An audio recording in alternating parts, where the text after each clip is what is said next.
কৃষ্ণ আমাদের আজকের আলোচ্য বিষয় শ্রী শ্রী জগন্নাথ দেবের চাঁদযাত্রা মহোৎসব মাহাত্ম্য। জ্যৈষ্ঠ মাসের পূর্ণিমা তিথিতে কলিযুগের মানুষের কৃপা করার জন্য শ্রী শ্রী জগন্নাথ দেব আবির্ভূত হন। এই জন্য জ্যৈষ্ঠ মাসের পূর্ণিমা তিথিতেই চাঁদযাত্রা মহোৎসব হয়। সত্যযুগে স্বয়ম্ভব মনু যজ্ঞ করছিলেন, তার যজ্ঞ থেকে স্বয়ং জগদীশ্বর ভগবান আবির্ভূত হন এবং আবির্ভূত হয়ে তিনি স্বয়ম্ভব মনুকে আদেশ করেন, তুমি একটি চানবেদী তৈরি করো, করে আমাকে স্নান করাও। পুরীতে জগন্নাথ দেবের যে 4টে গেট আছে, উত্তর দিকের যে গেট আছে সেই উত্তর দিকের গেটের পাশে যেখানে শীতলা মন্দির, তার পাশেই একটি কুয়া আছে, সেটা হচ্ছে স্বর্ণ কুয়া।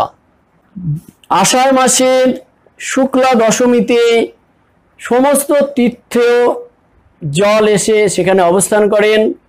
সেই স্বর্ণকুয়া থেকে চতুর্দশীর দিন পাণ্ডারা 108টা স্বর্ণ কলস ভর্তি করে জল তুলে রাখেন।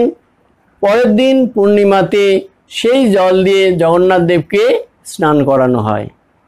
এবং এই যে স্নান যাত্রা অনুষ্ঠান, এটা খুবই গুরুত্বপূর্ণ। সেখানে যারা চাঁদযাত্রা দর্শন করেন এবং যারা ভগবান জগন্নাথকে স্নান করাতে পারেন, উভয়ই সমান কৃপা লাভ করেন। চাঁদযাত্রার মাহাত্ম্য কি? এই চাঁদযাত্রা দর্শন করে ভক্তের যা মনের বাসনা থাকে, যার যা মনের বাসনা, কারো পুত্র কামনা থাকে, কারো ঐশ্বর্য লাভ থাকে, যার যে ধরনের কামনা বাসনা থাকে, ভগবান প্রত্যেকের কামনা বাসনা পূর্ণ করেন। তো ভক্তদের ক্ষেত্রে ভক্তদের কোনো বাসনা নেই। যেমন শিক্ষাষ্টমে বলা হয়েছে, ন ধনং ন জনং ন সুন্দরীং কবিতাম বা জগদীশ কাময়ী মম জন্মনি জন্মন শ্রী ভগবত ভক্তর অহৈতুকিতই। ভক্তদের মনে কোনো বাসনা থাকে না, একমাত্র তার সেবা করতে চায়। আর এই চাঁদযাত্রাতে ভগবানকে বছরে একবার এত সুন্দরভাবে তাকে স্নান করানো হয়, অনেক সময় পরে তাকে স্নান করানো হয়, শীতল করা হয় তার কলেবর। এতে কি হয়, ভগবানের ঠান্ডা লেগে যায়। তো ভগবানের আবার ঠান্ডা লাগে? হ্যাঁ, ভগবান এটা লীলা করেন, ভগবানের জ্বর লীলা করেন।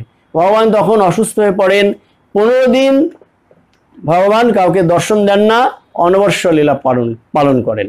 এই 15 দিন তার প্রিয় ভক্ত যে সবর, তাদের দ্বারাই তিনি সেবিত হন, আর মা লক্ষ্মী দেবীর সেবা তিনি গ্রহণ করেন। অন্য কোনো ভক্তকে তিনি দর্শন দান করেন না। অন্য অন্য ভগবানের আবির্ভাব তিথিতে আমাদের উপোস করতে হয়, কিন্তু জগন্নাথ দেবের চাঁদযাত্রা আবির্ভাব তিথি রথযাত্রাতে কোনো উপোস নেই। কেন? কলিযুগের যে ভগবান জগন্নাথ দেব, ইনি হচ্ছেন ইটিং গড। ইনি সবসময় গ্রহণ করেন, সবসময় খান। ইন্দ্রদুম্ন রাজা তার কাছে বর প্রার্থনা করেছিলেন, সেই তাকে বর দিয়েছিলেন।